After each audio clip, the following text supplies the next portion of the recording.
আজি 2024 চনৰ জানুৱাৰী 7 তাৰিখ হয়। চাওক এতিয়া মই আছোঁ ৰঙিয়া মৰাণজনৰ শংকৰী সংঘৰ অধিৱেশনত আছোঁ। অহা 9 তাৰিখৰ পৰা আৰম্ভ হ'ব, আজি 7 তাৰিখ, মাজতে এদিন আছে। বহুত কাৰ্যসূচী আছে ইয়াত, 3দিনীয়া কাৰ্যসূচী। আৰু ইয়াত কিমান কষ্ট, মানুহবিলাকৰ কষ্টখিনি দেখি আছোঁ আমি। আজি আমি চাব আহিছোঁ আমাৰ ঘৰৰ ওচৰতে, ইয়াৰ পৰা 3 কিলোমিটাৰ দূৰত। যিবিলাক দেখিছোঁ মানে ইমান ডাঙৰ ৰভা বনাইছে, ইমান ডাঙৰ মঞ্চ বনাইছে। আৰু পিছফালে চাওক এইবিলাক কেনেকুৱা বনাইছে। সেইফালেতো বহুত ডাঙৰ ৰভাবিলাক আছে, মঞ্চবিলাক আছে আৰু মানুহ থকা ঠাই। এইবিলাক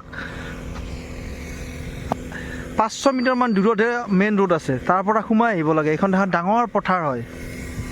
এইটো গেট বনাই আছে বাঁহৰে। তামোলপুৰৰ পৰা আনিছে এইবিলাক বাঁহ। আমি সুধিলোঁ, এইবিলাক বহুত ডাঙৰ ডাঙৰ বাঁহ হয়। আৰু এতিয়া ৰং মাৰি আছে।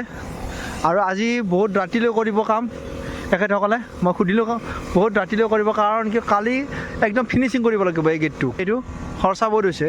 আৰু এইবিলাকতো আছে বহুত, চাৰিওফালে লাইট। আৰু এতিয়া বনাই আছে, আৰু সেইটো তাত কিবা এটা বনাইছে তাত।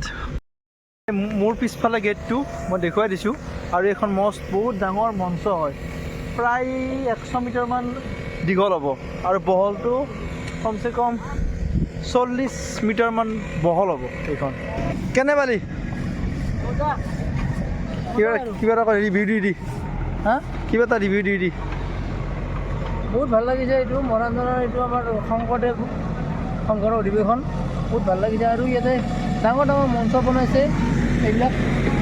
আটাইতকৈ ডাঙৰ কথা, ইমান ডাঙৰ বাঁহ দেখা নাছিলোঁ। বহুত ডাঙৰ ডাঙৰ বাঁহ কৰিব নিচিনা, অসমৰ পৰা নিচিনা কৰিব নিচিনা। মই এটা যিটো কাম কৰি আছে ইয়াত, তামোলপুৰৰ পৰা অনা বুলি কৈছে এইবিলাক। আৰু এটা বস্তু লক্ষ্য কৰিলোঁ, চাওক ইয়াত এটা কলপুলি ৰুইছে, কলপুলিত পূৰা কলফুল লাগি আছে, ধুনীয়া।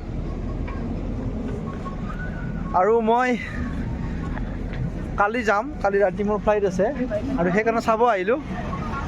আৰু আজি এখন নতুন বাইক লৈছোঁ, সেইখনো লৈ আহিছোঁ। সেইখনো মানে অলপ চলাই চালোঁ। আৰু এই খেতি পথাৰত অলপ মানে ঢিলা মাটি, তাততো বহুত চলাই ভাল লাগিছে। এইখনৰ পৰা জোচ আছে একদম বাইকখনত। নতুন বাইক আৰু দাদাৰ বাইক, দাদা লৈছে। কেনেকুৱা ঘৰৰ কাৰণে লৈছে গোটেইকেইজনে মিলি এইখন বাইক দেখাই দিছোঁ এবাৰ। এখন বাইক লৈ আহিছোঁ ফুৰিবলৈ। আজি এতিয়া বাজিছে 10টা, কিন্তু আমাৰ বহুত আহিব মন আছিল। কিন্তু কালি মই গুচি যাম মহাৰাষ্ট্ৰ, কিন্তু কালি সময় নাপাওঁ দিনত। আৰু দিনত সময় পালে আহিম বাৰু এইবাৰ।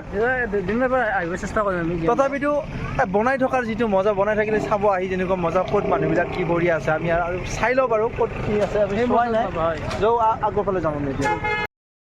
অলপ আগুৱাই আহিছোঁ, আপোনালোকক থুলমূলকৈ দেখুৱাই দিছোঁ। আমিতো পাগল হৈ গৈছোঁ দেখা পাই, সঁচা কৈছোঁ। এনেকুৱা অধিৱেশন আমি দেখা নাছিলোঁ। যিমান আহোঁ মানে আকৌ কিবা দেখা পাওঁ। অলপ আগতে দাদা আৰু মই সেই আগত সেইখন মঞ্চত আছিলোঁ। তাৰ পৰা আমি কমচে কম 200 মিটাৰ আগত আহিছোঁ। আৰু তাৰ পাছত সেইখন মঞ্চ দেখা পাইছোঁ, ডাঙৰ সেইখন।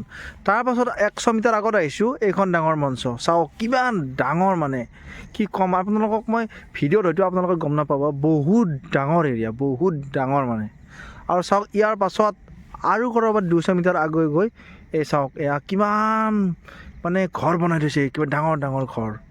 তাৰপাছত এইফালে এখন ডাঙৰ মঞ্চ, তাৰ পিছফালে বহুত ঘৰ আছে, সৰু ডাঙৰ ঘৰ। সেইফালে এটা কিবা তোৰণবিলাক থোৱাই আছে, ডাঙৰ বাঁহৰে বনাইছে। আৰু সেইফালেতো যোৱাই নাই, এইখিনিতে ইমান। আৰু সেইফালেও আছে বহুত ডাঙৰ ডাঙৰ। আপোনালোকে অনুমান কৰিব পাৰিছে, আজি 2 দিন আগত আৰম্ভ হোৱাই নাই, 2 দিন আগতেই ইমানখিনি প্ৰস্তুতি। আৰু পৰহিলৈ কি হ'ব পাৰে চাওক।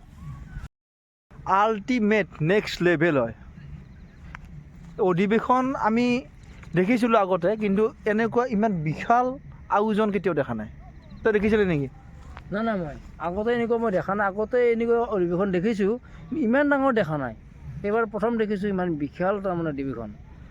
দেখি মই মানে কিবা হৈ গৈছোঁ। আৰু এইখন আমি দেখি থাকোঁ, ইয়াত মানে ডাঙৰ নাৰাতলীয়া, ইয়াত মানে খেতি হয়। আৰু সেই পথাৰখনে মানে ঢাকি পেলাইছে বহুত এৰিয়া। দেখুৱাই দিছোঁ, এবাৰ সোমাই আহিছোঁ।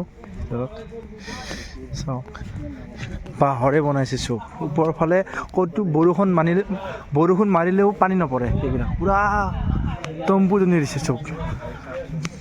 আমি যে থিয়েটাৰবিলাক চাওঁ এনেকুৱা মঞ্চত কিজানি 10খনমান থিয়েটাৰ সোমাই থাকিব এনেকুৱা মঞ্চত বাহ দাদা এইবিলাকত কি মানুহ বহিব না খানা খাব ন বা পৰহিৰ পৰা ন কিমান দিনীয়া কাৰ্যসূচী 3 ৰাতি অঁ শংকৰীয়া অধিৱেশন ন ইয়াত কিমানমান মানুহ আহিব এই ইয়াত খানা খাব 10,000 নেকি আৰু সেইখন মঞ্চৰ কি চাইডৰখন হা তাৰমানে অঁ অঁ আৰু বনোৱা ছিষ্টেমবিলাকত বনাব ক'ত আৰু এতিয়া আমি গৈ আছোঁ য'ত বনাব খানা তাত গৈ আছোঁ দেখ কি নাম আপোনাৰ অঁ ভাতৰ নানা লৈ আছিল নেকি আপোনালোকে ঠিক আছে চাওক পূৰা 300টা চৌকা থকা বুলি কৈছে ইয়াতে ভাত ৰন্ধা চৌকা ভাত বনোৱা চৌকা আছে 300টা আৰু এইবিলাক নালা বনাই দিছে পানীবিলাক যাব লাগিবতো এই নালা চাওক কিমান দীঘল নালা 200-300 মিটাৰ দীঘল নালা এইটো টেম্পৰাৰী নহয় এইটো টেম্পৰাৰী এইটো বনাই দিছে চাওক 300টা ইয়াত চৌকা এই চাওক 300টা ডাঙৰ ডাঙৰ চৌকা আমি যে বিয়াবিলাক পাতিলে মাত্ৰ 4টা বা 5টা বনাওঁ ইয়াত 300টা চৌকা তাত আছে আই একদম লাম্বা কৰি এই ভাত নিয়া ঠেলা ভাত নিয়া কেইখন থাকিব এইটো 4খন নহয় অঁ এইফালে আছে দালি চব্জি এইবিলাকতো নিব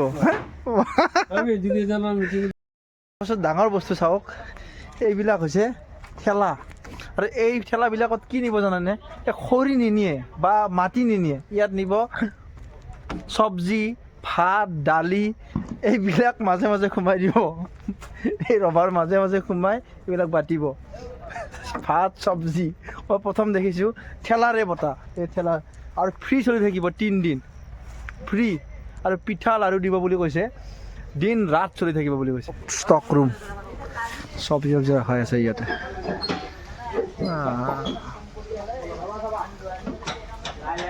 চব্জি ইয়াত বন্ধাকবি পুৰা ফুল হৈ আছে গাইজ আজি এখন নতুন বাইক লৈ আহিছিলোঁ দাদাৰ লগত মই আৰু কিমান দেখুৱাব পাৰিছোঁ মই ক'ব নোৱাৰোঁ আপোনালোকক চেষ্টা কৰিছোঁ গোটেইখিনি দেখুৱাবলৈ এতিয়া 10:30 বাজি গ'ল আৰু ঠাণ্ডাও লাগিছে অলপ আৰু ভাতো খোৱা নাই এতিয়া যাম এই ব্লগটো ইমানতে শেষ কৰিছোঁ থেংক ইউ ফৰ ৱাচিং বাই বাই যদি ভাল পালে লাইক কমেণ্ট শ্বেয়াৰ কৰিব নতুন যদি ছাবস্ক্ৰাইব কৰিব থেংক ইউ ফৰ ৱাচিং বাই বাই